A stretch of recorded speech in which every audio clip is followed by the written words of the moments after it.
En este vídeo vamos a hacer una especie de viaje introductorio para conocer el cuerpo humano, que es la parte fundamental de biología que vamos a tratar durante este curso. Para conocer el cuerpo humano tenemos que adentrarnos en los componentes de la materia viva. Aunque la materia viva y la materia no viva, la materia inerte, todo está compuesto por sustancias químicas, en la materia viva esas sustancias químicas se van a agrupar en estructuras que tienen distintos grados de complejidad. Esos distintos grados de complejidad se conocen con el nombre de niveles de organización. ¿Por qué se les llama niveles? Porque cada nivel va a ser estructural y funcionalmente más complejo que el anterior. Es decir, vamos de lo más sencillo, tenemos aquí, a lo más complejo. Por lo tanto, los niveles de organización de la materia viva, tanto de nosotros como del resto de seres vivos, se podrían definir como las unidades que forman los seres vivos, pero secuenciadas en esos distintos grados de complejidad, desde lo más simple a lo más complejo.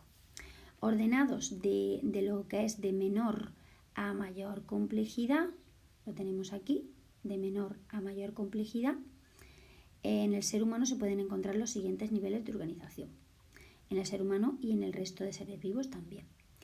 Comenzaríamos por el nivel subatómico. Bueno, ¿qué es el nivel subatómico? Pues son las partículas que componen los átomos. Esas partículas son protones, neutrones y electrones. Si viéramos un átomo, en su núcleo estarían los protones y los neutrones, que los neutrones no tienen carga. Y alrededor del núcleo estarían los electrones. Los protones tienen carga positiva, los electrones tienen carga negativa y los neutrones no poseen carga. En este caso, si solamente hubiera un protón, un neutrón y un electrón, estaríamos hablando del elemento hidrógeno. Y así, subiendo el número de protones, neutrones y electrones, iríamos circulando por los distintos componentes de lo que es la tabla periódica. Esas partículas subatómicas dan paso al siguiente nivel, que sería el nivel atómico. El nivel atómico son los átomos de los elementos químicos de esa tabla periódica, ¿vale? Los elementos químicos que forman parte de los seres vivos se conocen como bioelementos. Bioelementos porque bio significa vida y elementos porque son los elementos que forman parte de la materia viva, como van a ser, por ejemplo, el carbono, el oxígeno, el hidrógeno, el nitrógeno, el fósforo, el azufre, calcio, magnesio, sodio, entre otros. Aquí lo que tendríamos dibujado sería un átomo, en su núcleo protones y neutrones, y alrededor, orbitando en unas estructuras que se llaman orbitales, estarían los electrones. El siguiente nivel sería lo que es el nivel molecular. Cuando los átomos se unen, forman moléculas, ¿vale? ¿Cómo se unen esos átomos para formar moléculas? Pues a través de enlaces químicos, pues enlaces covalentes, iónicos, puentes de hidrógeno, etc. Esas moléculas que forman parte de la materia viva recibirán el nombre de biomoléculas, igual que los bioelementos, pues aquí se llamarán biomoléculas. Y esas moléculas, pues bien, pueden ser de mayor tamaño y entonces reciben el nombre de macromoléculas. Las macromoléculas van a tener capacidad para llevar a cabo funciones biológicas importantes, que las vamos a ver posteriormente.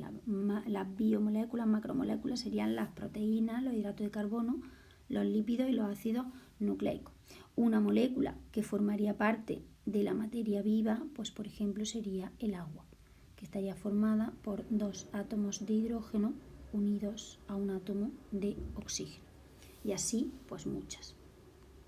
El siguiente nivel de organización, pues cuando las moléculas se unen entre sí y forman unas estructuras celulares que cumplen una función concreta, esas estructuras celulares se llaman orgánulos celulares. Llevan funciones biológicas completas dentro de otra estructura mayor que sería el nivel celular. Orgánulos celulares hay muchos: mitocondria, aparato de Golgi, retículo endoplásmico, etc. Esos orgánulos se encuentran dentro del nivel de organización superior, que serían las células. La célula son estructuras que ya pueden realizar a cabo lo que son las 3 funciones vitales: nutrición, relación y reproducción. Y tienen una propiedad única que solo la tienen ellas, que es vida. Es decir, todo lo que se encuentra de aquí para arriba por sí mismo no tiene capacidad de tener viva. Una molécula de agua, una proteína, un ADN, no se considera que está vivo. Pero cuando ya estamos en el nivel celular, aquí sí estamos en el nivel que se considera ya que son elementos vivos. Tanto es así que cuando hablamos de células, aquí nos tendríamos que parar. Por ejemplo, hay muchos organismos que son los organismos unicelulares que ya solo llegan a este nivel de organización, no siguen hacia los siguientes niveles que vamos a ver. ¿Por qué? Pues porque son organismos unicelulares, como las bacterias, las algas unicelulares, los protozoos y las levaduras, que son hongos. Estos solo llegarían a este nivel. El siguiente nivel de organización que tendríamos, ¿vale?, sería el nivel pluricelular. El nivel pluricelular, como su propio nombre indica, incluye tanto tejidos como órganos, como aparatos y sistemas que realizan funciones biológicas complejas. El más sencillo sería el nivel de tejido, que os lo he puesto aquí más detalladamente, que sería un conjunto de células del mismo tipo, con el mismo origen, que realizan una función. Todas ellas realizan una función. En este tema vamos a ver los tejidos que hay en el cuerpo humano y vais a entender muy bien qué hace cada uno de esos tejidos. Pueden ser el tejido muscular, el tejido nervioso, el tejido epitelial, etc. ¿Qué es un órgano? Que sería el siguiente nivel superior. Un órgano sería un conjunto de varios tejidos distintos que ya se asocian para realizar una función específica superior, ¿vale? Esto sería un tejido a nivel de órgano. Pues el estómago sería un órgano, como lo tenéis aquí, el corazón, los riñones, el hueso, los huesos, el hígado, etc. Por lo tanto, hemos pasado del nivel de pluricelular, que pueden ser procariotas, que serían solo las bacterias, a los eucariotas, que serían todos estos de aquí, algas, protozoos y hongos, a nivel de tejido, que ya es una asociación de células. Cuando las células se asocian en varios tejidos, tendríamos el nivel de órgano, y luego ya pasaríamos al nivel de aparato o de sistema, que aquí tenéis la diferencia entre uno y otro. Un sistema está constituido por varios órganos, ojo, con un tejido predominante y que tienen funciones muy relacionadas, como por ejemplo el sistema nervioso, y un aparato estaría formado por un conjunto de órganos, cada uno de ellos formados por tejidos diferentes que participan en una o varias funciones, como sería por ejemplo el aparato digestivo. Posteriormente veremos cuáles son los sistemas y cuáles son los aparatos del cuerpo humano. Y ya pasaríamos al siguiente nivel, que sería el nivel de organismo. Un organismo ya sería estaría formado por el conjunto de todos los aparatos y sistemas que funcionarían de manera coordinada, realizando las funciones vitales en ese ser vivo pluricelular: nutrición, relación y reproducción. Todos esos órganos y aparatos y sistemas funcionando juntos constituyen lo que es un organismo. Aquí habremos terminado lo que es el nivel pluricelular. Ahora bien, si seguimos, podríamos encontrar lo que es el nivel de población, que ya son conjunto de individuos de la misma especie que comparten un área determinada. Por ejemplo, los caracoles que viven en un prado, o los perros que viven en un pueblo, o los pajaritos que viven en otro sitio. Tienen que ser de la misma especie y tienen que vivir en el mismo sitio. Es decir, el conjunto de perros de un pueblo no es la misma población que de otro pueblo que esté en otro sitio bien lejos, ¿vale? O el conjunto de pájaros de un prado, pues no son la misma población. El conjunto de gorriones de un prado no son la misma población que el conjunto de gorriones de otro prado que esté a 7 kilómetros, ¿de acuerdo? El siguiente nivel sería el nivel de comunidad, que es un conjunto de poblaciones. Por lo tanto, ya tenemos diferentes especies que, eso sí, habitan en el mismo sitio. Para formar una comunidad tienen que compartir el mismo hábitat, pero eso ya son distintas poblaciones. Por ejemplo, los gorriones, los árboles, los arbustos, las hormigas y las liebres de un prado, por ejemplo. Y ya para terminar estaríamos con el nivel de ecosistema, que sería un conjunto de comunidades también de una zona determinada. Por lo tanto, ahí tendríamos una parte viva, que serían las comunidades, pero ojo, el ecosistema también incluye la parte no viva. Es decir, en un prado yo os he hablado de gorriones, pájaros, liebres, árboles y hierba, que son seres vivos, pero también habría que incluir la humedad, la presión, la cantidad de oxígeno, el clima, etcétera. Todos los elementos abióticos, las rocas y la tierra que formen parte de ese ecosistema. Y hasta aquí la explicación de lo que son todos los niveles de organización de la materia viva. Una vez comentados los distintos niveles de organización de la materia viva, vamos a explicar de manera algo más detallada algunos de ellos. El nivel subatómico dijimos que pasaba al nivel atómico y dentro del nivel atómico existen unos elementos que forman parte de la materia viva que se denominaban bioelementos. Pues bien, esos bioelementos son los que se van a unir para conformar lo que son los seres vivos y nos vamos a detener en el siguiente nivel al que conforman los bioelementos, que es el nivel molecular. Recordemos que los seres vivos tienen que realizar las tres funciones vitales, nutrición, relación y reproducción, y que además van a compartir su composición química. Esos bioelementos van a dar lugar a la formación de estructuras mayores, moléculas, que como forman la materia viva se les va a denominar biomoléculas. Deteniéndonos un momento en los bioelementos, estos se pueden clasificar en tres tipos: primarios, secundarios y oligoelementos. ¿En función de qué? En función de el tanto por ciento de la materia viva que está formada de ellos. Si nos detenemos en los bioelementos primarios, que son carbono, hidrógeno, oxígeno, nitrógeno, fósforo y azufre, a estos primeros se les conoce con el nombre de CHON para recordarlos como una regla mnemotécnica, junto con el fósforo y el azufre. ¿Por qué son tan importantes? Bien, porque son primarios, es decir, que el 90%, el 96% de la materia viva está conformada de esos bioelementos, de carbono, hidrógeno, oxígeno, nitrógeno, fósforo y azufre. Luego pasamos a los secundarios, que ya son mucho menos abundantes, solo un 3,9% de la materia viva está conformada por ellos, que son algunos de los que he mencionado también anteriormente: calcio, sodio, potasio, magnesio y cloro. Y ya luego estarían los oligoelementos, que son muchísimos. Aquí os he señalado solo algunos: hierro, cobre, cobalto, manganeso, silicio, zinc, etc. Estos solamente forman parte de un 0,1% de la materia viva, pero ojo, son muy importantes. Estos pueden ser mayoritarios a estos y estos mayoritarios a estos, pero todos ellos son necesarios. Déficit de zinc o déficit de hierro pues pueden originar trastornos en los seres vivos que experimenten dichos déficits. Bien, los bioelementos van a dar lugar a la formación, cuando se juntan, de biomoléculas. Hay dos tipos de biomoléculas: las biomoléculas inorgánicas y las biomoléculas orgánicas. ¿Cuál es la diferencia entre ellas?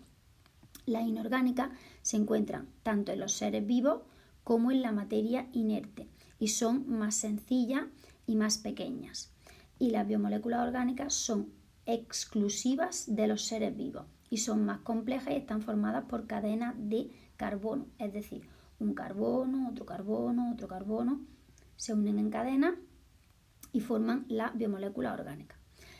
Por lo tanto, las orgánicas solo en los seres vivos y las inorgánicas en los seres vivos, pero también en la materia inerte. Comenzamos con las inorgánicas. Las inorgánicas van a ser fundamentalmente el agua y las sales minerales. El agua, ¿por qué es tan importante? Bueno, pues porque el agua es la sustancia más abundante de los seres vivos. Constituye alrededor de un 65% de nuestro cuerpo. Más porcentaje cuando somos más pequeños, cuando somos bebés, y menos porcentaje a medida que vamos envejeciendo. Y su distribución también varía en función de la parte del cuerpo que estamos estudiando. Por ejemplo, hay más cantidades de agua en la sangre y en el cerebro que, por ejemplo, en los huesos o en las uñas.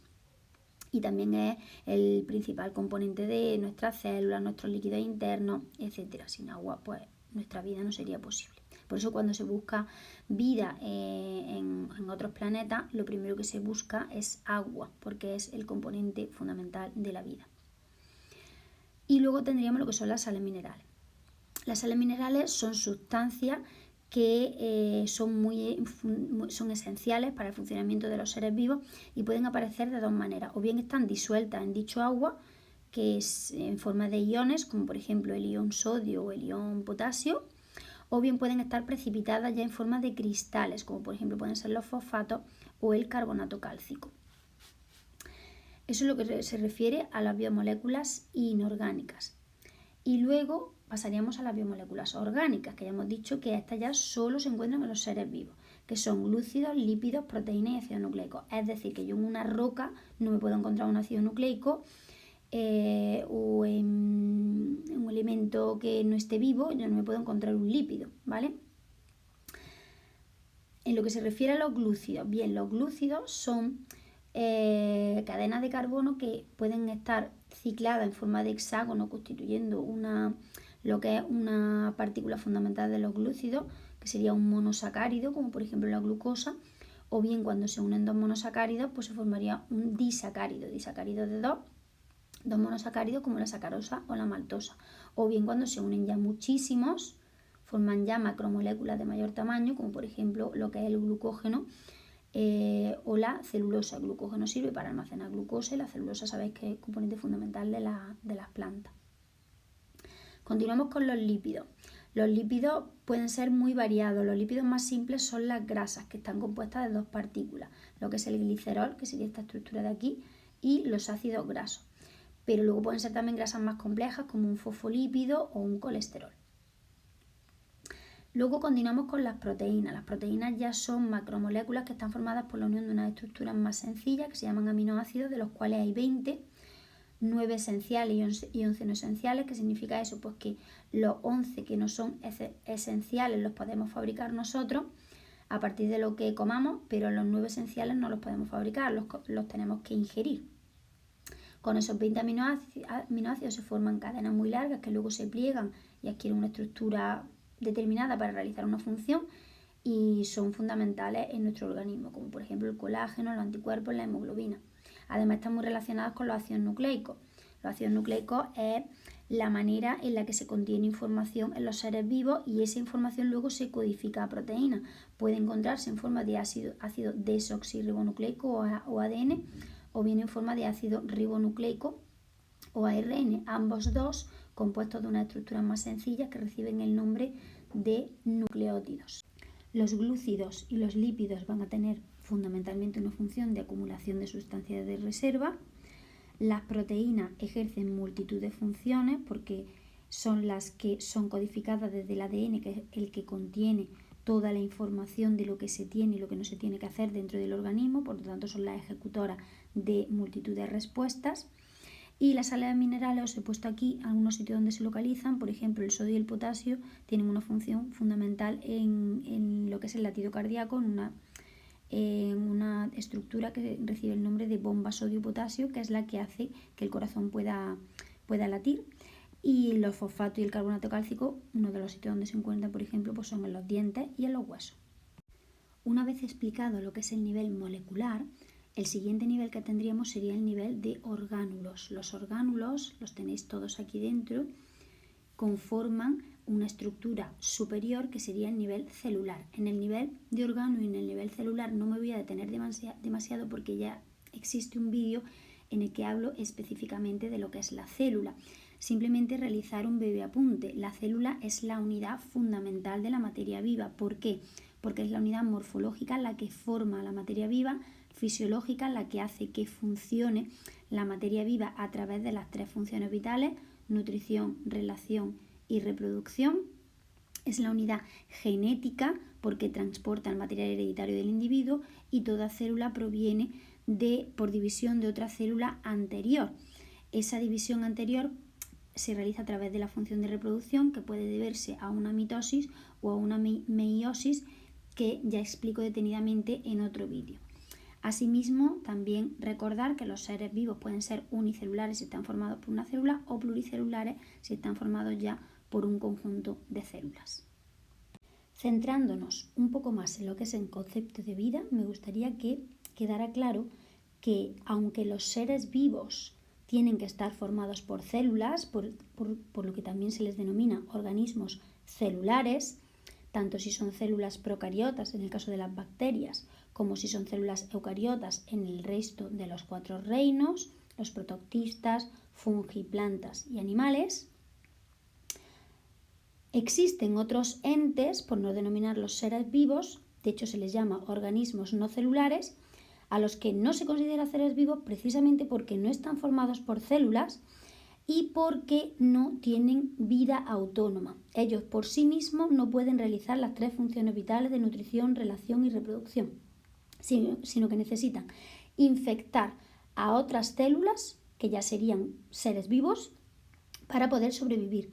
Estos organismos no celulares, que no se considera que formen parte de la materia viva, aunque la infectan, son los virus, los viroides y los priones, los cuales explicaré o he explicado más detalladamente en lo que es el vídeo de la célula. Las células, al ser consideradas ya seres vivos, como tienen que tener una vida independiente, pues tienen que realizar las tres funciones, la de nutrición, la de relación y la de reproducción. Obviamente no es lo mismo la realización de esas funciones en un ser vivo unicelular que en un ser vivo pluricelular, pero en definitiva las células todas en conjunto tienen que realizar estas tres funciones. ¿Cómo las realizan? Bien, pues la función de nutrición es el proceso de obtención de materia y de energía para desarrollar lo que son las funciones vitales. ¿Cómo se va a obtener esa materia y esa energía? A través de la incorporación de nutrientes en el interior de la célula. Aquí vemos, por ejemplo, que ese nutriente se está incorporando por un proceso de pseudópodos. La incorporación de esos nutrientes puede tener lugar de distintas maneras, que explicaremos a continuación, pero lo importante es que cuando ese nutriente está en el interior de la célula, se desencadena un conjunto de reacciones químicas en el interior de la célula que reciben el nombre de metabolismo celular. Según la finalidad y el tipo de reacción que se produce en el metabolismo, vamos a diferenciar entre lo que es anabolismo y lo que es catabolismo. Lo tenéis aquí arriba. El anabolismo consiste en la transformación de sustancias orgánicas más sencillitas y más pequeñas en otras más complejas. Para realizar este proceso es necesario aportar energía que va a venir de estos nutrientes, y esas sustancias más complejas, pues ¿para qué se van a utilizar? Pues normalmente se van a utilizar para crecer un organismo que está creciendo, o bien para reponer lo que son estructuras dañadas o perdidas que hay que ir renovando. En contraposición tenemos el catabolismo, que es lo contrario, consiste en la transformación de sustancias orgánicas más complejas que son ricas en energía en otras más sencillas, y al partirla en otras más sencillas se desprende esa energía que va a ser necesaria en los procesos anabólicos. ¿Cuándo ocurre el catabolismo? Que es un proceso relacionado con la destrucción de estructuras más complejas. Pues normalmente ocurre cuando hay que sintetizar nuevas moléculas, o bien para la reproducción o el propio funcionamiento celular que requiera de dicha energía. Obviamente, cuando un organismo sea más joven, las funciones fundamentales van a ser sobre todo las de crecimiento, y cuando un organismo va envejeciendo, pues habrá que ir reponiendo más daños o sintetizando nuevas moléculas. Todo está en función de lo que ese organismo vaya necesitando en ese momento. La segunda función pues sería la de relación. La función de relación lo que permite es recoger información tanto del medio externo como del medio interno para poder relacionarse con ambos. Por ejemplo, si está llegando una gran cantidad de radiación solar, pues las células pueden llegar a perder agua y entonces requerirían de ingerir más agua para ir reponiendo líquidos. Eso sería una relación con el medio externo. ¿Cómo nos relacionamos con el medio externo en el cuerpo humano? Pues nos relacionamos a través de los órganos de los sentidos, la vista, el oído, el olfato, el gusto y el tacto. ¿Cómo nos relacionaríamos con el medio interno? Pues bien, por ejemplo, si los niveles de glucosa en un organismo bajan, pues eso mandaría señales de que nosotros tenemos que comer para reponer esos niveles de glucosa que son necesarios para el funcionamiento de las células. La relación con el medio interno se realiza fundamentalmente a través de lo que es el sistema endocrino. Y por último tenemos lo que es la función de reproducción. ¿Qué hace la función de reproducción? Pues consiste en que una célula madre se divide para originar a células hijas. Eso en los organismos unicelulares pues va a servir para aumentar la población y todas las células van a ser iguales a las anteriores, es decir, se forman clones. Y en el caso de los organismos pluricelulares, pues bien puede servir para aumentar el tamaño del individuo, sobre todo cuando estamos creciendo, o bien para la renovación celular, que también es cuando estamos creciendo, pero ya se desarrolla más cuando se necesitan renovar tejidos que van envejeciendo. En el caso de que sea aumentar el tamaño del individuo o renovación celular, estamos hablando de un proceso de mitosis, al igual que en el caso de los organismos unicelulares, porque lo que se forman son copias exactas de células preexistentes.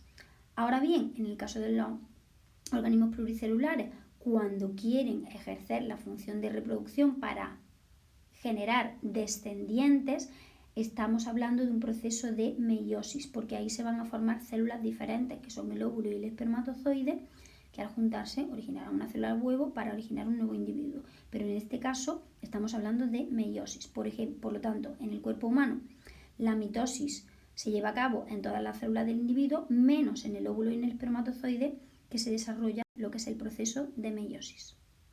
Como os he mencionado anteriormente, la función de nutrición, es necesario muchas veces incorporar sustancias al interior de la célula o bien expulsarlas desde el interior de la célula al exterior. ¿Cómo se realiza este proceso? Es decir, el intercambio de sustancias con el medio. Pues este proceso se realiza a través de esta estructura de aquí, que sería la membrana de la célula, que es la que permite el paso de sustancias entre el exterior y el interior de la célula. Esto se puede hacer a través de distintos mecanismos. Los dos principales son lo que es el transporte pasivo y el transporte activo. El transporte pasivo se denomina así porque ocurre de una manera más simple, de una manera más fluida y no requiere energía. ¿Por qué? Porque las partículas van desde donde hay más concentración a donde hay menos concentración, que es algo que tienden a hacer de manera natural, a fluir de donde hay más a donde hay menos. En este caso no se va a necesitar energía porque es un proceso que ocurre de manera natural. Ahora bien, nos podemos encontrar dos tipos diferentes de transporte pasivo. La difusión pasiva o difusión simple, que ocurre con partículas pequeñitas como son el oxígeno, el CO2, el agua. La entrada y la salida de agua siempre va de donde hay más agua a donde hay menos a través de un proceso que se denomina ósmosis. Eso sería la difusión pasiva. O bien la difusión facilitada, que digamos que necesita una ayuda extra, como ocurre por ejemplo con unas moléculas un poquito más grandes que ya serían proteínas, que en este caso se llaman proteínas de canal, porque esa ayuda extra que necesitan es un canal o transportador. Estas moléculas entran a este canal o transportador y ya pueden pasar desde el exterior al interior o al contrario, del interior al exterior. Por lo tanto, el transporte pasivo normalmente ocurre con moléculas algo más pequeñas y siempre es de donde hay más concentración a donde hay menos. Por lo tanto, no requiere energía.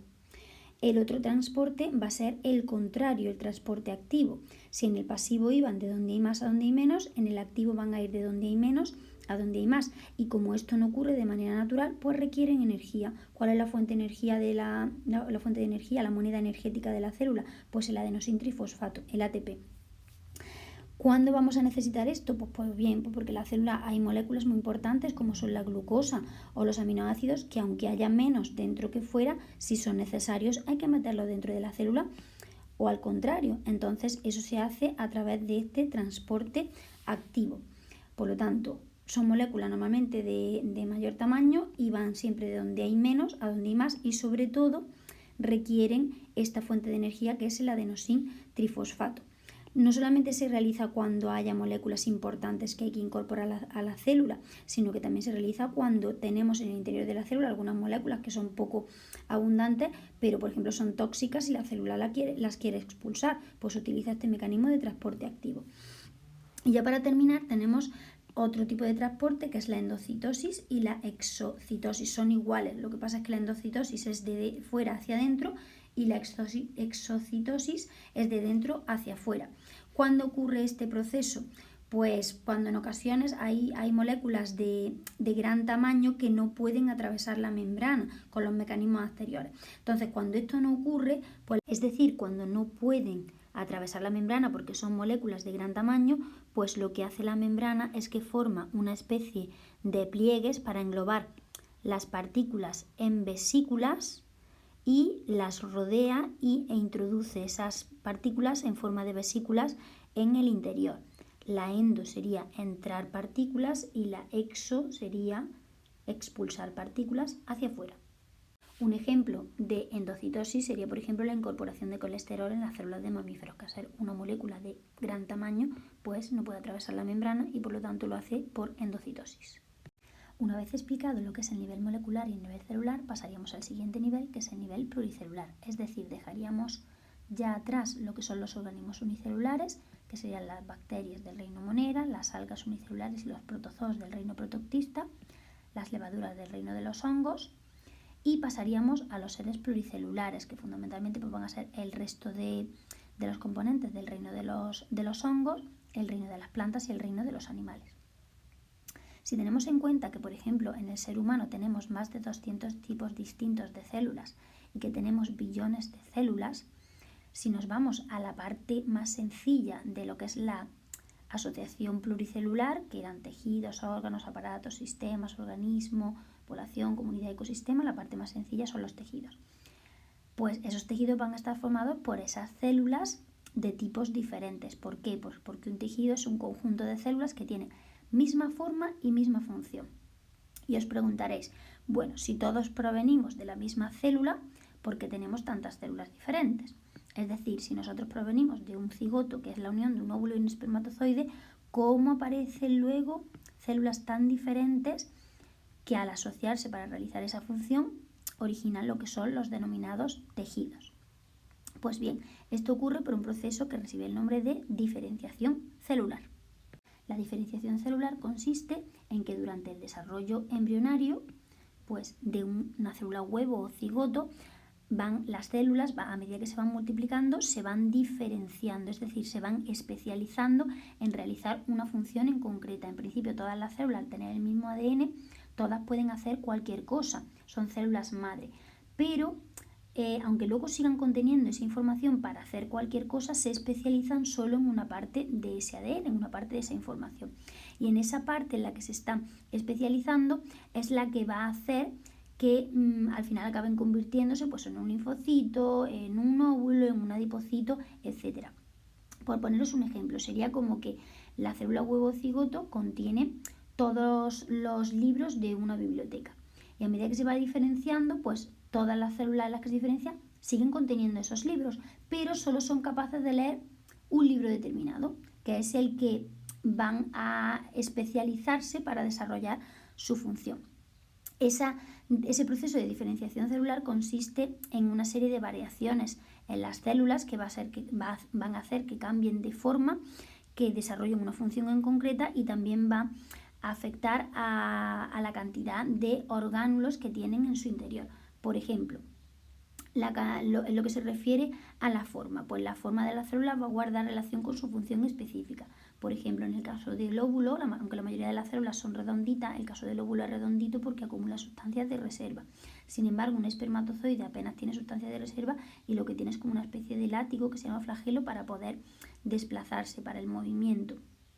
En el caso de una neurona, pues tiene esta estructura alargada porque le sirve para transmitir el impulso nervioso. En el caso de un adipocito, pues también tiene forma redondeada y acumula lípidos y eso le sirve para que puedan acumular más lípidos. En el caso de los glóbulos rojos, pues también tienen esta forma característica que les permite una mejor circulación por el torrente sanguíneo. Y en el caso, por ejemplo, de una célula muscular, pues tienen esta forma alargada que les permite contraerse y relajarse, contraerse y relajarse. O una célula epitelial. La célula epitelial tiene función de protección, pues tiene forma poliédrica para formar como una especie de barrera que nos protege. Eso es lo que se refiere a la diferenciación celular en cuanto a la forma. Como habéis notado, a medida que yo he explicado la forma, lo he relacionado con una función. Es decir, la forma de cada célula va a estar relacionada con la función que desempeñe. Transmitir impulso nervioso, almacenar, movimiento, proteger, etc. Y a su vez va a estar relacionada con la actividad del orgánulo citoplasmático en su interior.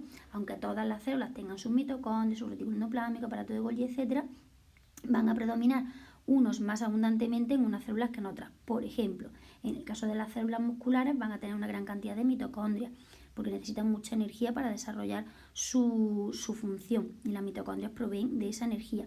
En el caso de los glóbulos rojos, pues pierden orgánulos, se quedan huecos para poder almacenar mayor cantidad de oxígeno.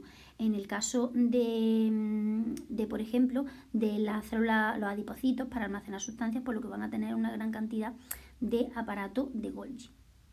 En esta infografía he querido poner los tipos principales de células del cuerpo humano, como son el óvulo y el espermatozoide, las células musculares, las células nerviosas o neuronas y las células de glía que ayudan a alimentar a las neuronas, los condrocitos que forman parte de lo que son los tejidos cartilaginosos, los osteocitos que forman parte del tejido óseo, adipocitos del tejido adiposo y luego las células sanguíneas que son glóbulos rojos, glóbulos blancos, estos serían glóbulos blancos, aquí tenéis glóbulos rojos, glóbulos blancos y estas estructuras de aquí que serían las plaquetas.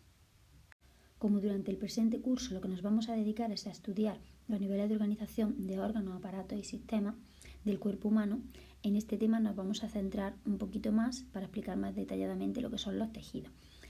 Los tejidos están compuestos por células que tienen la misma forma y realizan de manera coordinada la misma función, y aquí tenéis los distintos tipos de tejidos. Se pueden clasificar en tejidos epiteliales, tejidos conectivos, tejidos musculares y tejido nervioso. Epiteliales hay dos tipos, de revestimiento y glandular, y está conformado por sus células epiteliales. Conectivos hay 5 tipos: el tejido óseo, el cartilaginoso, el adiposo, el conjuntivo y el sanguíneo, con sus correspondientes células que iremos posteriormente explicando. Tejidos musculares hay 3 tipos: liso, estriado y cardíaco, sus células se denominan miocitos. Y el tejido nervioso está formado por 2 tipos de células: las neuronas y las células de glía. A continuación lo vamos a ir explicando de manera más detallada. Comenzamos con los tejidos epiteliales. Los tejidos epiteliales, su función es la de cubrir la superficie corporal, por lo tanto nos recubren externamente, recubren la piel. También tapizan las cavidades internas, como por ejemplo sería el interior del aparato digestivo, el aparato respiratorio, y también envuelven los distintos tipos de órganos. Su característica es que las células, que se les denomina células epiteliales, las veis aquí, pues tienen una forma poliédrica. Tienen esta forma característica, se disponen unas junto a otras sin apenas sustancia intercelular, y muchas veces se disponen en capas, pues para ejercer esa función de tapiz, de protección. Según su función se pueden clasificar en 2 tipos principales, que son los epitelios de revestimiento y los epitelios glandulares. Vamos a comenzar por los glandulares. Los epitelios glandulares son aquellos que están formando las glándulas. Las glándulas se encargan de fabricar sustancias y se pueden clasificar en 3 tipos. Pueden ser glándulas exocrinas, endocrinas o mixtas. ¿Qué diferencia hay entre cada una de ellas? Pues una glándula exocrina es aquella que vierte su sustancia al exterior. Por ejemplo, tenemos aquí la glándula sebácea, que es la que se encuentra al lado de los folículos pilosos, del pelo, en la piel, que producen el sebo, que es una sustancia que sirve para lubricar y para hidratar la piel y el pelo. O bien también esa sería vertida al exterior de la piel, o también pueden estar vertiendo sustancias al interior de una cavidad. Por ejemplo, glándulas que fabrican moco, que en el aparato respiratorio, al verterla al aparato respiratorio, nos sirven para expulsar sustancias como el humo que hayamos inhalado y tal, y expulsarlo hacia afuera, virus, bacterias, etc. Eso serían glándulas exocrinas. Luego tenemos las glándulas endocrinas, que vierten sus sustancias a sangre, al medio interno. Cuando las sustancias son vertidas a sangre reciben el nombre de hormonas. Glándulas endocrinas hay muchas, una de ellas por ejemplo sería el tiroides, que lo tenéis aquí. Aquí se fabrican las hormonas tiroideas y una vez que son fabricadas van al torrente sanguíneo y se distribuyen por todo el cuerpo. Y luego estarían las glándulas mixtas, que son una mezcla de las endocrinas y exocrinas, es decir, funcionan tanto como unas como otras. Por ejemplo, el páncreas y el hígado. El páncreas fabrica en estas estructuras celulares unas sustancias hormonales, como son la insulina y el glucagón, que regulan el metabolismo de la glucosa, o bien segregan a otras estructuras como estas de aquí, una sustancia que es el jugo pancreático, que ayuda a la digestión y por lo tanto no es vertido a sangre. Las hormonas son vertidas a sangre y el jugo pancreático no es vertido a sangre, es vertido al interior del tubo digestivo. En el caso de los epitelios de revestimiento, pues hemos dicho anteriormente que se dedican a recubrir las superficies tanto internas como externas. La superficie externa sería la piel y la superficie interna pues serían la luz del tubo digestivo, del tubo respiratorio. No solamente tapizan, sino que obviamente también al tapizar van a tener una función de protección y también van a intervenir en el intercambio de sustancias. Pueden estar formados o bien por una capa o por varias capas. Por ejemplo, esos epitelios de revestimiento, en el caso de la epidermis, lo que constituye la piel, está formado por muchas capas. Veis aquí las distintas capas, epidermis y la dermis. En el caso, por ejemplo, de las mucosas, que son las que recubren el epitelio respiratorio o el epitelio digestivo, están recubriendo el interior de nuestro tubo de respiratorio, nuestro tubo digestivo. Veis aquí la forma poliédrica y estos pelitos de aquí se denominan cilios, que sirven para hacer circular el moco y expulsar las sustancias como virus, bacterias o sustancias que se han producido tóxicas o que se han respirado con el humo y tal hacia el exterior, en el caso del aparato respiratorio. o que también se pueden encontrar en otras localizaciones. Y en el caso del endotelio, que sería el tercer tipo de epitelio de revestimiento, primero sería la epidermis, luego la mucosa o bien, y el último sería el endotelio, pues el endotelio generalmente está formado por una sola capa, a diferencia de la epidermis. Veis aquí solo una capita, esto sería un corte transversal, aunque aquí por ejemplo se pueden ver más capas. Y el endotelio, ¿qué es lo que está recubriendo? Pues está recubriendo la superficie interna de los vasos sanguíneos y del corazón. Esto sería un vaso sanguíneo cortado en sentido transversal. Como dato curioso, comentaros lo que son los niveles de Clark. Como ya he comentado que en la epidermis existen muchas capas, pues los niveles de Clark sirven para describir la profundidad en la diseminación del cáncer de piel. Entonces hay desde el nivel 1 hasta el nivel 5. El nivel 1 solo está afectada la epidermis, el nivel 2, 3, 4 ya se van adentrando cada vez más en la dermis y cuando llegamos al nivel 5, pues el cáncer ya ha llegado a lo que es el tejido subcutáneo. Aquí se ve cómo va adentrando las distintas capas que hemos mencionado que tiene la epidermis y la dermis. Vamos con el segundo tipo, que son los tejidos conectivos. ¿Por qué se llaman conectivos? Pues ese nombre viene de que conectan tejidos entre sí. Los tejidos conectivos van a estar formados por células que van a tener distintos nombres en función del tipo de tejido conectivo que estudiemos, fibras, como por ejemplo las fibras de colágeno, que colágeno hay también de distintos tipos, y otro tipo de fibra, y una matriz, que es la sustancia que queda entre la célula y la fibra. Los tejidos conectivos son de 5 tipos: el tejido óseo, el cartilaginoso, adiposo, conjuntivo y sanguíneo. Las células del tejido óseo se llaman osteocitos, las del cartilaginoso condrocitos, las del adiposo adipocitos, las del conjuntivo se llaman fibroblastos, que puede ser conjuntivo laxo o conjuntivo fibroso, y la del tejido sanguíneo pues fundamentalmente son los glóbulos rojos, los glóbulos blancos y las plaquetas. Y aunque en este esquema de aquí vemos cómo los tejidos se reparten por todo el cuerpo, quiero que os quedéis con la idea de que en una misma zona, como puede ser cualquier articulación, en este caso estamos viendo la articulación del codo, nos podemos encontrar los 5 tipos de tejidos conectivos, porque nos podemos encontrar el tejido adiposo en esta de sustancia amarilla de aquí, que sería la sustancia grasa, el tejido cartilaginoso, que es el que estaría formando el cartílago en la articulación del codo. Nos encontramos el tejido óseo, que estaría formado estos huesos, el cúbito, el radio, el húmero, etc. El tejido sanguíneo, obviamente, que va a ir allí a nutrir. Y luego tendríamos el tejido conectivo laxo, que es el que se encuentra justo debajo de la piel, o por ejemplo el tejido conectivo fibroso, que es el que está formando los tendones. Continuamos con lo que es el tejido óseo. El tejido óseo se caracteriza porque esa matriz intercelular de la que os mencionaba anteriormente va a estar formada por sales minerales como por ejemplo calcio y fósforo, que le van a proporcionar una gran rigidez. De ahí que su función fundamental sea el ser el soporte del organismo. ¿Cuáles son las células del tejido óseo? Pues son los osteocitos. Los osteocitos tienen esta estructura característica de aquí. Tienen esta forma con numerosas prolongaciones en la membrana celular. Si vemos esta sería una imagen al microscopio óptico y esto sería una imagen al microscopio electrónico, igual que estas. Cuando los osteocitos se sitúan unos al lado de otros, forman unas estructuras concéntricas que en su conjunto se denominan sistema de Haber. En esta estructura de aquí, los osteocitos son estas estructuras pequeñitas de aquí. Serían los osteocitos, que como veis se comunican unos con otros a través de unos canales que es por donde le va a llegar la sangre. Entonces, pues el tejido óseo obviamente también necesita su irrigación sanguínea para nutrirse. De tal manera que cuando los osteocitos, cuando tú ves un hueso cortado en sentido transversal, ves unos círculos concéntricos en los que están situados los osteocitos, comunicados a través de esos canalículos que forman como una estructura que, como digo, se denomina sistema de Haber. Esto sería, por ejemplo, una visión de microscopio óptico, de lo que es un hueso cortado en sentido transversal. Se ven los osteocitos y las estructuras concéntricas, un tejido que es bastante fácil de diferenciar. Aquí tenéis otra imagen. Y esto sería un hueso cortado también en sentido transversal. Cuando cortamos un hueso en sentido transversal, la parte externa se denomina periostio y la parte más interna se denomina endostio. En un corte transversal que realizáramos en el hueso, el periostio está por fuera, el endostio por dentro. Pues lo vemos aquí. El periostio estaría por fuera, toda esta parte de aquí, todo esto sería periostio, y el endostio sería esta parte interna. ¿Cuál es la diferencia? La diferencia la tenemos aquí.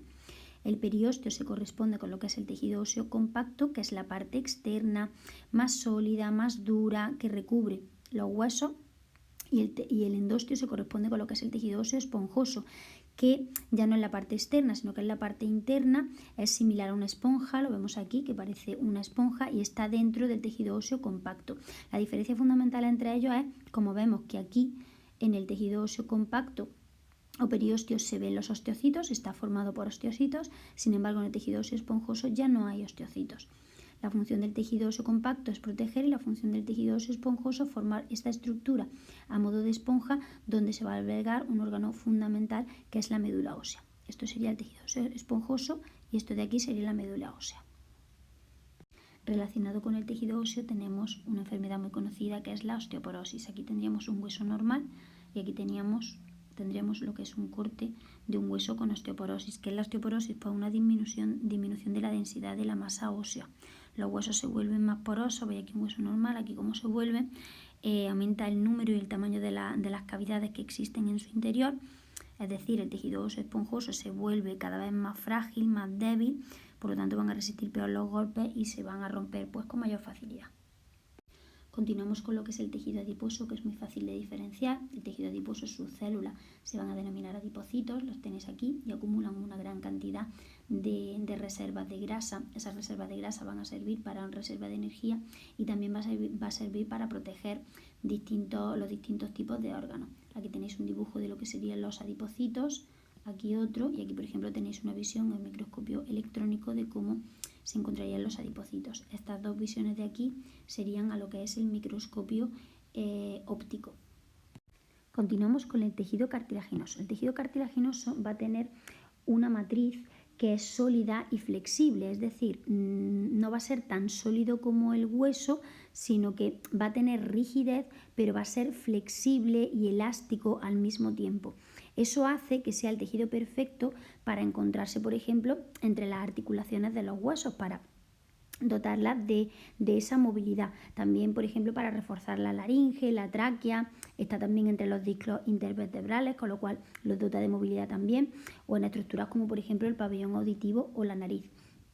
Esa matriz está situada entre las células del tejido cartilaginoso que reciben el nombre de condrocitos. Aquí tenéis un condrocito que tiene una estructura bastante fácil de diferenciar. Según cómo se encuentren dispuestos los condrocitos, la matriz y las fibras elásticas que tengan entre medias, podemos clasificar el tejido cartilaginoso en cartílago hialino, cartílago elástico y fibrocartílago. ¿Cuál es la diferencia entre ellos? Bien, en el cartílago hialino, los condrocitos generalmente se encuentran en estos grupos. Esos grupos se llaman además grupos isogénicos, los tenéis aquí también, ¿vale? Todo esto sería en cartílago hialino, ¿veis? Que están aquí los condrocitos en grupos. Todo esto son imágenes al microscopio de cartílago hialino, que es el que se encuentra, es el más abundante, el que se encuentra entre los huesos, en las superficies articulares. El segundo tipo, lo tenemos aquí, sería el cartílago elástico. El cartílago elástico está, por ejemplo, en las orejas. ¿Qué diferencia tiene? Pues, aunque se encuentren los condrocitos como en grupo, están situados entre ellos abundantes fibras elásticas, lo cual le confiere una gran elasticidad. ¿Veis aquí los condrocitos? Pero tiene fibras elásticas entre ellos. Aquí también vemos las fibras elásticas, aquí también se ven lo que son las fibras elásticas. Y por último tenemos el fibrocartílago. El fibrocartílago se encuentra, por ejemplo, entre los discos intervertebrales. Y este es característico porque los condrocitos están situados como en paralelo entre haces de colágeno. Estos serían haces de colágeno y los condrocitos están como en paralelo. ¿Los veis aquí? En paralelo, y luego tenéis aquí los haces de colágeno. Aquí se ve estupendamente los condrocitos y los haces y están situados como en fibras paralelas. Esos serían los tres tipos de tejido cartilaginoso. El tejido conjuntivo está formado por distintos tipos de células, pero las más importantes son estas de aquí, los fibroblastos. Como se ve en este dibujo, un fibroblasto está manteniendo unidas otras estructuras que se encuentran adyacentes a él. Esta sería una imagen al microscopio de fibroblastos, esta también sería una imagen al microscopio de fibroblastos. Por lo tanto, un tejido que está formado por células que lo que sirven es para mantener unidas estructuras entre sí, ¿qué función va a tener? Pues mantener unidos los tejidos y los órganos. Por lo tanto, no lo vamos a encontrar en tendones, en ligamentos, en la capa profunda de la piel, para mantener esa consistencia entre la piel y los órganos internos, en el relleno que se encuentra entre los distintos órganos, etc. Nos encontramos dos tipos de tejidos, el tejido conjuntivo laxo o conectivo laxo y el tejido conjuntivo denso. ¿Qué diferencia hay entre ellos? Pues por ejemplo el laxo, que nos lo encontramos en la piel o en la zona de relleno entre órganos, está formado por los fibroblastos, está formado también por fibras de colágeno, que son estas que se ven como un poco más difusas, y luego tiene fibras elásticas, que se ven como más definidas. Aquí tenéis las fibras de colágeno y las fibras elásticas. Aquí también y aquí también. Ese sería el tejido conectivo laxo. Sin embargo, el tejido conectivo conjuntivo denso está formado por los fibroblastos y mayormente fibras de colágeno, y fibras elásticas pues prácticamente no se ven. Veis aquí que hay una mayoría de fibras de colágeno y no está atravesado por las fibras elásticas que veíamos en el tejido conectivo laxo. Esto, por ejemplo, sería el tendón de Aquiles. Y ya para concluir con lo que son los tejidos conectivos, vamos a hablar del tejido sanguíneo. El tejido sanguíneo es un tipo especial de tejido conectivo, especial fundamentalmente porque su matriz es líquida, no tiene fibras, es el plasma sanguíneo, y en esa matriz van las células que se encargan de realizar distintas funciones, fundamentalmente transportan sustancias. ¿Qué tipo de células va a llevar esa matriz líquida, que es el plasma sanguíneo? Pues fundamentalmente tres tipos: los glóbulos rojos, los glóbulos blancos y las plaquetas, que serían estas estructuras pequeñitas de aquí. Aquí tendríamos glóbulos rojos, esto sería un glóbulo blanco, y estas estructuras chiquititas de aquí serían las plaquetas. En esta de aquí, pues la mayoritaria serían los glóbulos rojos, esta de aquí serían los glóbulos blancos, un tipo de glóbulo blanco que son los neutrófilos, y estos de aquí serían las plaquetas. Aunque este tejido lo vamos a explicar detalladamente cuando hablemos del aparato circulatorio, indicar simplemente que los glóbulos rojos se dedican al transporte de oxígeno y CO2 y son las más abundantes. Los glóbulos blancos van a realizar una multitud de funciones que voy a explicar ahora detalladamente, pero funcionalmente lo que controlan es la respuesta inmune y la defensa del organismo. Y las plaquetas, que realmente no son células, sino que son fragmentos celulares porque realmente no tienen núcleo, les pasa igual a los glóbulos rojos. Los glóbulos rojos no tienen núcleo para poder albergar mayor cantidad de oxígeno y CO2. Y las plaquetas también han perdido su núcleo. Pues la función de las plaquetas está relacionada fundamentalmente con la coagulación, con lo que es el taponar heridas una vez que se produce un sangrado. Deteniéndonos un poquito más en lo que son los glóbulos blancos, los distintos tipos se van a diferenciar por su forma y por su función. Así tenemos los neutrófilos, que pueden ser segmentados o encallados. Los segmentados parece que tienen varios núcleos, y los que son encallados, pues porque el núcleo lo tienen como formando una especie de callado. Eso sería en cuanto a la forma. Aquí, por ejemplo, tendríamos lo que serían los segmentados y aquí tendríamos los encallados. ¿Cuál sería su función? Pues fundamentalmente lo que hacen es localizar bacterias, microorganismos y neutralizarlos. Y pueden llegar también a fagocitarlos para destruirlos. Luego tendríamos los linfocitos, que pueden ser linfocitos T o linfocitos B, que son los encargados de la respuesta inmune, los T de la respuesta inmune celular y los B de la respuesta inmune humoral, que los explicaremos, están explicados ya detalladamente en un vídeo. Pues los linfocitos tienen un núcleo de mayor tamaño en la zona central, como veis aquí. Luego tendríamos los monocitos, que se diferencian a macrófagos, que lo que hacen es destruir y digerir todas esas células que han sido infectadas o que han sido dañadas y que tienen que eliminarse, que son ya de mayor tamaño, ¿vale? Y tienen esta forma de aquí. Y luego tenemos los eosinófilos y los basófilos. Los eosinófilos tienen también distintos, parece que tienen el núcleo dividido en varias partes, y los basófilos pues tienen otra estructura diferente. Los eosinófilos se encargan sobre todo de controlar las infecciones de parásitos, y los basófilos participan en las reacciones alérgicas y las reacciones anafilácticas. Alérgicas cuando están evitando que una sustancia extraña penetre en el cuerpo y origine un daño, y anafilácticas cuando a lo mejor esa reacción alérgica ya va en exceso y puede llegar incluso a ser perjudicial. Una vez explicado lo que son los tejidos epiteliales y los distintos tipos de tejidos conectivos, continuamos con los tejidos musculares. Las células de los tejidos musculares reciben el nombre de miocitos o fibras musculares. Las tenemos aquí, las cuales pueden tener uno o varios núcleos. Ahora explicaremos dónde y en qué parte. Tienen aquí sus mitocondrias, pero en definitiva lo característico de estas células es que tienen una forma alargada para poder posibilitar esa función de contracción y relajación, que es lo que hacen los músculos, esa función de movimiento. Tenemos 3 tipos de tejidos musculares, que los tenéis explicados en la parte superior. Vamos a comenzar con el tejido muscular liso. El tejido muscular liso está formado por células que tienen un único núcleo. Lo veis aquí. Un núcleo, otro núcleo, otro núcleo. Aquí son células con solo un núcleo. Tiene un movimiento involuntario, es decir, que no lo controlamos nosotros cuando queremos. ¿Y dónde van a estar? Pues van a estar en los músculos de las vísceras, fundamentalmente. Tenéis aquí en el aparato digestivo, en el estómago. ¿Por qué? Porque si yo quiero que la función digestiva siga adelante, yo no estoy pensando en que esos músculos se contraigan, por eso tienen una contracción voluntaria. Por lo tanto, repetimos, células con un único núcleo, contracción involuntaria y, ojo, muy importante, son células que no tienen estriación transversal. Las veis aquí, son células con un núcleo, pero no tienen ningún tipo de estrías transversales. ¿Por qué explico esto? Porque eso es lo que los diferencia del siguiente tipo de tejido muscular, que es el tejido muscular cardíaco. Como su propio nombre indica, este se va a encontrar en el corazón. Y al igual que el tejido muscular liso, son células con un solo núcleo. Y al igual que el tejido muscular liso, son células de movimiento involuntario. Obviamente, el corazón tiene un movimiento involuntario. El corazón no deja de latir porque nosotros lo deseemos. Pero la diferencia con el tejido muscular liso, son células con estriación transversal. De hecho, si las veis aquí, se ven las estrías transversales. Tengo una especie de rayita transversal y además estas células están unidas como en forma de red. Aquí tenéis visiones al microscopio. Pueden tener solo un núcleo, pero tienen sus estriaciones transversales. Y por último, el tejido muscular estriado o esquelético. Se denomina también esquelético porque es el que está en los músculos esqueléticos, en un bíceps, un tríceps, un deltoide, etc. Se diferencia ya de los anteriores porque en este caso ya el movimiento es voluntario y rápido. Es cuando nosotros queremos que se mueva ese brazo, esa pierna, etc. Son células además con muchos núcleos, las veis aquí, 1, 2, 3, muchos núcleos. Y además con estriación transversal, o sea, coinciden con el cardíaco que tiene estriación transversal, pero el cardíaco tenía solo un núcleo y ahora tiene muchos núcleos.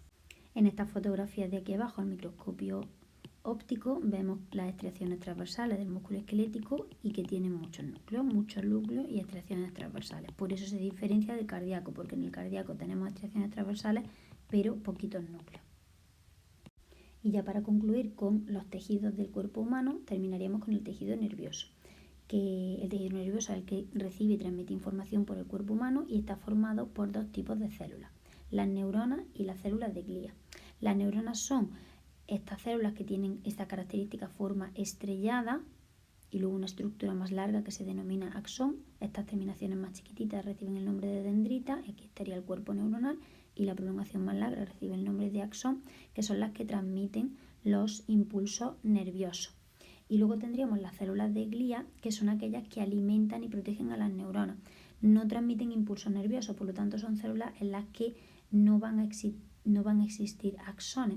Las células de glía las hay de varios tipos. Tenemos las de microglía, que son muy chiquititas con numerosas terminaciones, como se ve muy claramente no tienen el axón, que lo que hacen es sobre todo es proteger de enfermedades infecciosas al sistema nervioso porque tienen capacidad de fagocitar.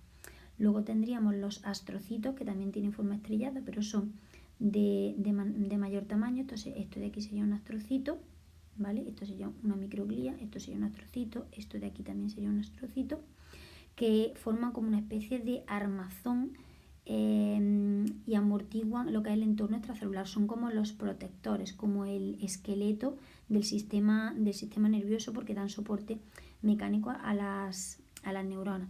Y luego tendríamos los oligodendrocitos o células de Schwann, que tienen la misma función. Los oligodendrocitos están en el sistema nervioso central, que es el encéfalo y la médula espinal, y las células de Schwann en el sistema nervioso periférico, que son los nervios, que son estas de aquí y estas de aquí también. ¿Su función cuál es? Pues su función es la de construir las vainas de mielina. Las vainas de mielina es esta estructura que aquí se ve de color azul y aquí se ve de color rosa, que son unas estructuras que actúan como una especie de aislantes para que el impulso nervioso circule de la mejor manera. Es como si tuviéramos un cable rodeado de su plástico protector, pues el cable sería el axón y el plástico protector sería la vaina de mielina. En esta infografía ya tenéis fotos reales de cada una de estas células. Por ejemplo, aquí veríamos lo que sería una neurona con sus dendritas y el axón más prolongado, y estos puntitos chiquititos de aquí serían células de glía. Aquí igual, esto sería una neurona y las chiquititas serían las células de glía. Neurona y las chiquititas serían las células de glía. Estas de aquí ya sería un astrocito y estas de aquí ya se ve que son astrocitos, que como hemos dicho son el soporte estructural de las neuronas, como el armazón, como su esqueleto. Esto sería un astrocito, esto sería un astrocito, esto sería una neurona. Esta chiquitita de aquí ya sería una célula de microglía, igual que aquí. Esta sería de microglía que hemos dicho que son las que protegen al sistema nervioso de infecciones. Todas estas más pequeñitas son parecidas a los astrocitos, pero son más chiquititas, las de microglía.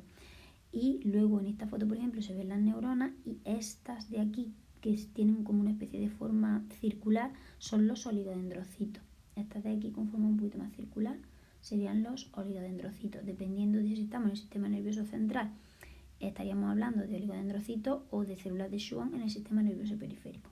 Una vez concluido el nivel de organización de tejido, que nos hemos parado a explicarlo de manera más exhaustiva porque no lo vamos a ver durante el resto del curso, vamos a adentrarnos ahora en una serie de niveles superiores que vamos a explicar de manera más superficial porque sí los vamos a ver de manera más profunda a lo largo de este curso.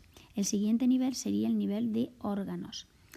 El nivel de órganos, al ser un nivel superior, va a estar formado por el inferior, es decir, son un conjunto de tejidos que funcionan de manera siempre coordinada para realizar una función.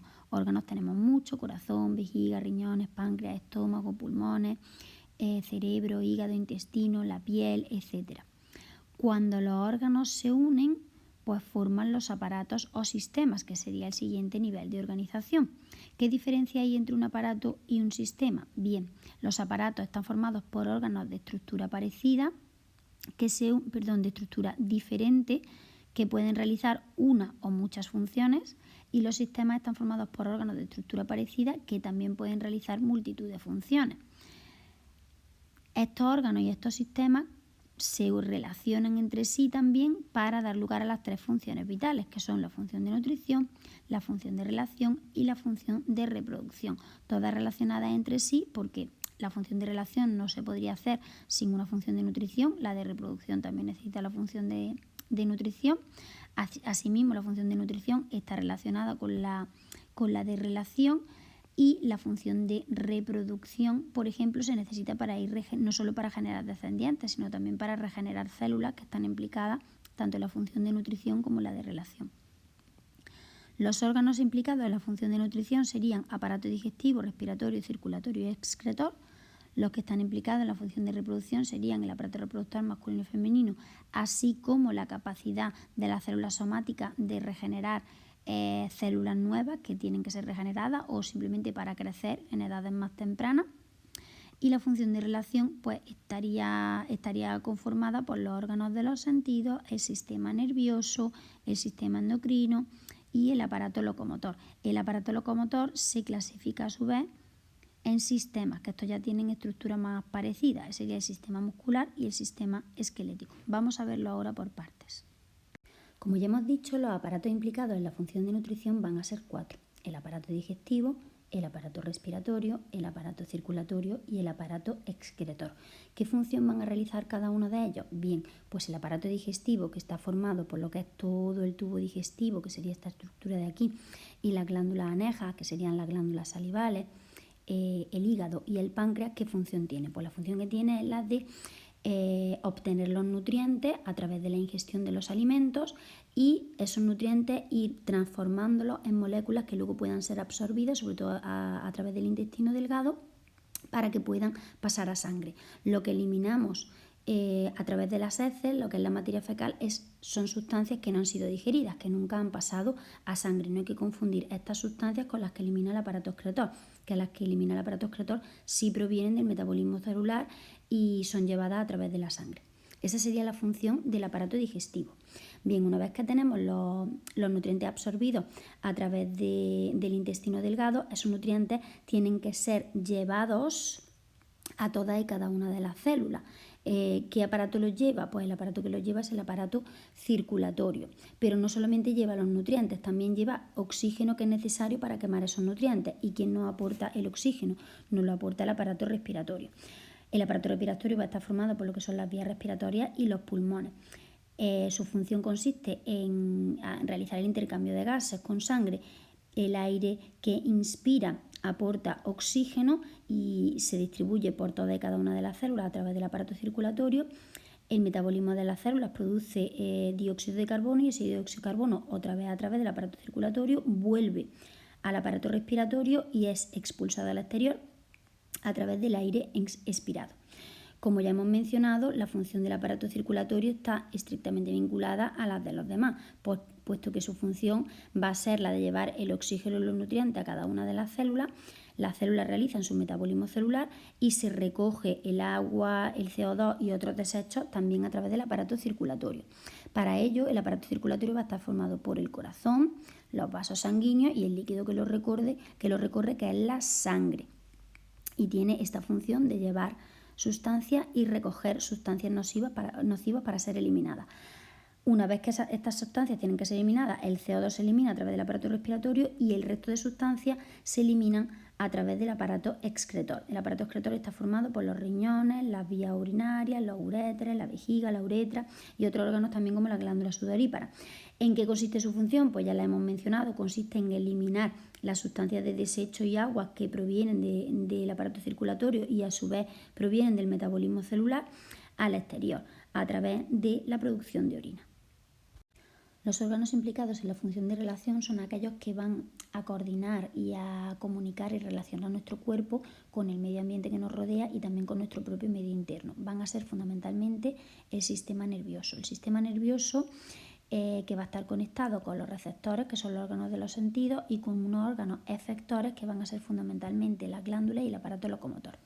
Vamos por partes. El sistema nervioso está conformado del sistema nervioso central, que sería como el centro de coordinación y de elaboración de respuestas, que serían el encéfalo y la médula espinal, y un conjunto de cables, que serían los nervios, que serían el sistema nervioso periférico.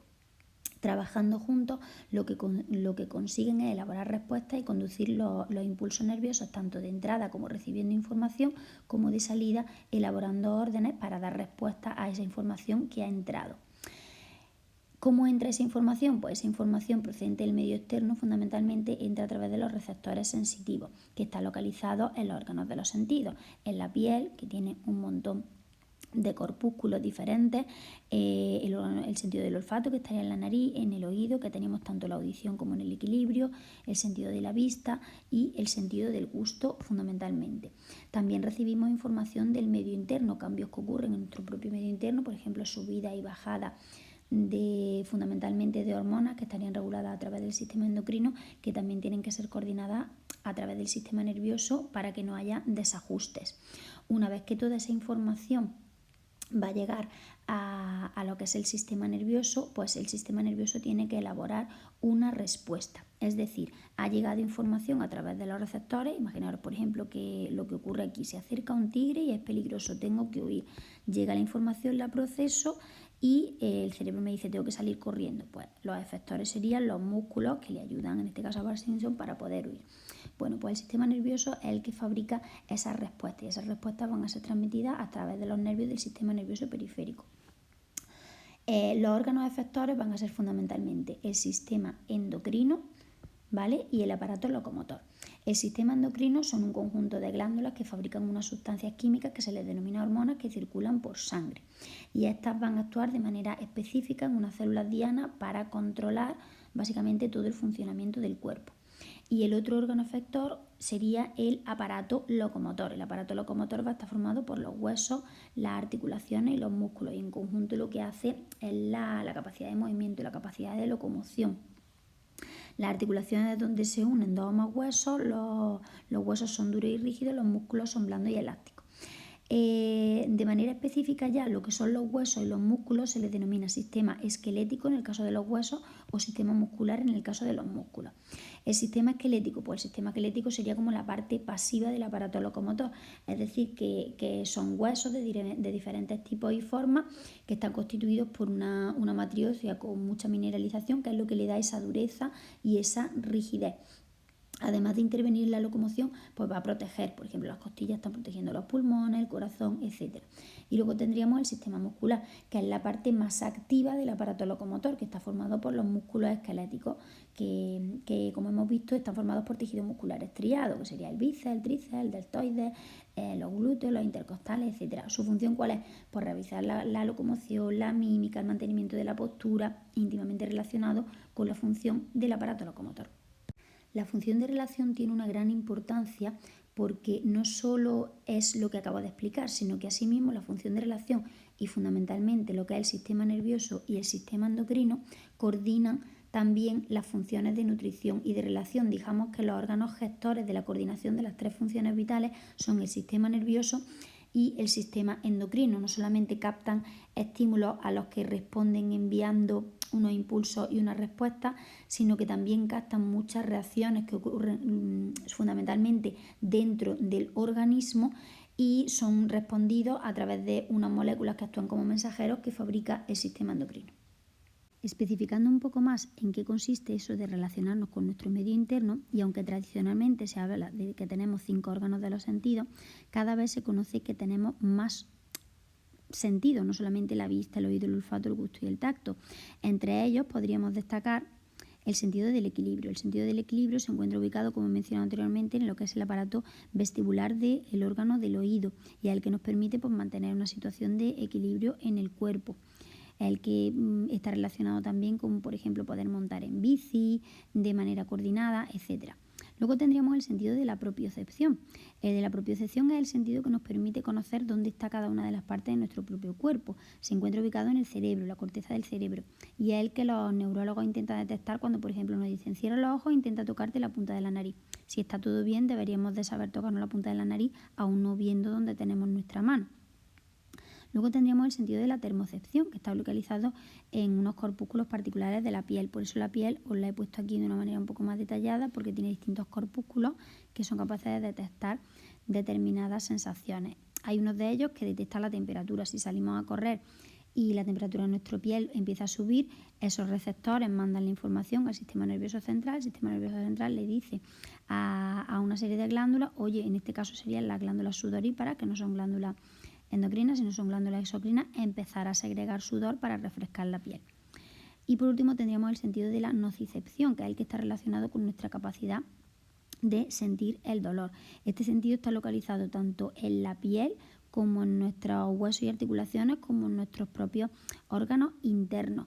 Y la función que tiene fundamentalmente es la de prevenirnos de situaciones de peligro, que son las que están relacionadas con el que causen dolor en el cuerpo. Y ya para concluir tendríamos los aparatos implicados en la función de reproducción. En la función de reproducción normalmente se habla únicamente de lo que es la generación de descendientes, pero también existe otra función de reproducción que es la regeneración de tejido en un mismo individuo sin necesidad de crear descendientes. Cuando nuestras células somáticas, es decir, las células que no son sexuales, necesitan regenerarse y fabricar células nuevas, pues llevan a cabo un proceso de reproducción por sí mismas que recibe el nombre de mitosis. Sin embargo, cuando queremos generar descendientes, pues sí tenemos implicados dos aparatos específicos, que son el aparato reproductor masculino y el aparato reproductor femenino. ¿Qué función tienen? Pues el aparato reproductor masculino fabrica los espermatozoides y en los testículos y las hormonas sexuales masculinas, y el aparato reproductor femenino fabrica los óvulos y las hormonas sexuales femeninas. Y además, tras la fecundación, va a alojar aquí en el útero el feto hasta el momento del parto. Tanto la generación de espermatozoides como la generación de óvulos aquí en los ovarios, que son gametos, óvulos y espermatozoides, se realiza por otro proceso de división que es diferente al de la mitosis, que se denomina meiosis. En la mitosis se generan clones de células con la misma información genética, y en la meiosis se originan células diferentes que además llevan la mitad de la información genética. Y hasta aquí todo lo que es la introducción al cuerpo humano y la clasificación de los niveles de organización tanto del cuerpo humano como de los seres vivos.